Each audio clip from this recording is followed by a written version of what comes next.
NFL mock draft season is upon us, and SI fantasy football analyst Michael Fabiano put together a fantasy focused mock draft for 2021. Fabs, we got some high profile skill position players, and according to your mock draft, they could land in some really good spots for fantasy purposes. So, this is a unique mock draft. Why don't you take us through your process for what you did here? Right. So basically, you go on the internet right now, social media, there's mock drafts everywhere. But I wanted to do something that's just fantasy football focused, right? So apologies to all you IDP fans out there, but there's no defensive players. It's all about needs and what could make our lives better from a fantasy football perspective, which means it's either an offensive skill position player or an offensive lineman, because we all know offensive line, very important to the success of our fantasy heroes. Just ask Patrick Mahomes after the Super Bowl loss to Tampa Bay.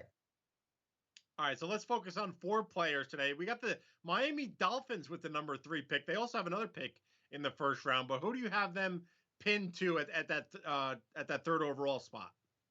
Yeah, I've got them going with Jamar Chase from LSU. Now, he opted out this past season, but in 2019, I mean, he had 84 catches, almost 1,800 yards, 20 touchdowns, and the Dolphins need more weapons in the passing game, right?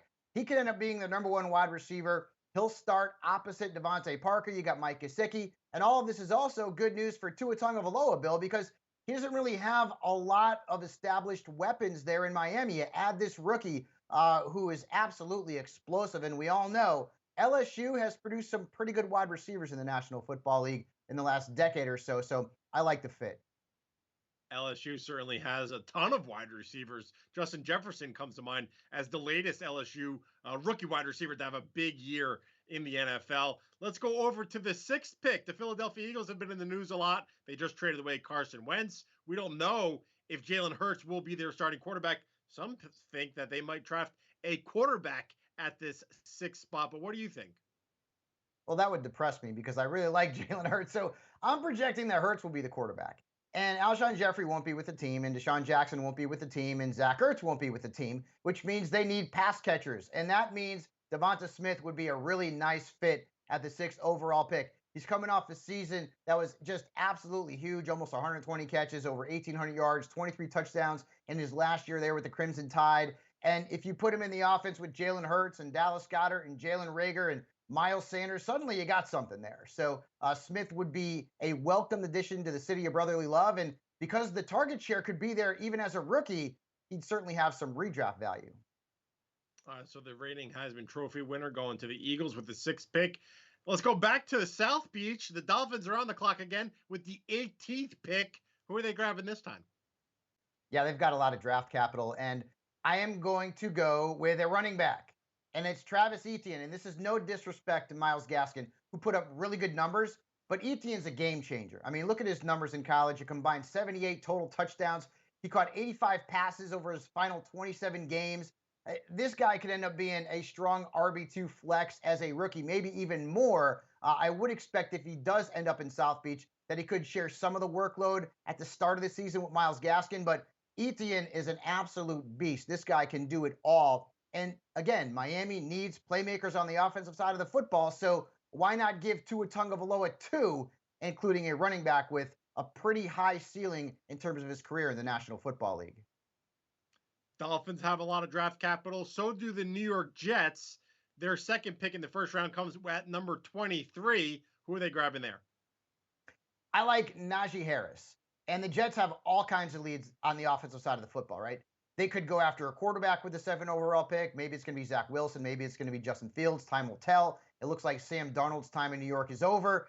But Harris comes in, and the Jets have no one in their backfield unless you like Lamichael Pirine, which I'm just not in on him. Frank Gore obviously is no longer on the roster. You bring in Harris.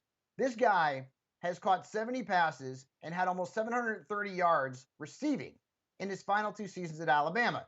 He rushed for almost 1,500 yards and 26 touchdowns last year. This guy has 3 down back potential at the next level. Put him with the Jets with no competition, and I'd say he is definitely going to be worth a top 40 or 50 overall pick in redrafts. And Bill, we all know rookie running backs can come in and make an immediate impact in fantasy football. All right, we're only in February. There's, about 10 more weeks, 12 more weeks until the NFL draft. I'm assuming this is only going to be mock draft version 1. Are we expecting some more to come from you, Fabs? Yeah, without question. And it'll likely be updated once free agency begins. Because a lot of these needs that the NFL teams are going to be filling via free agency, well, then they won't need those players in the draft, much like, say, the Miami Dolphins.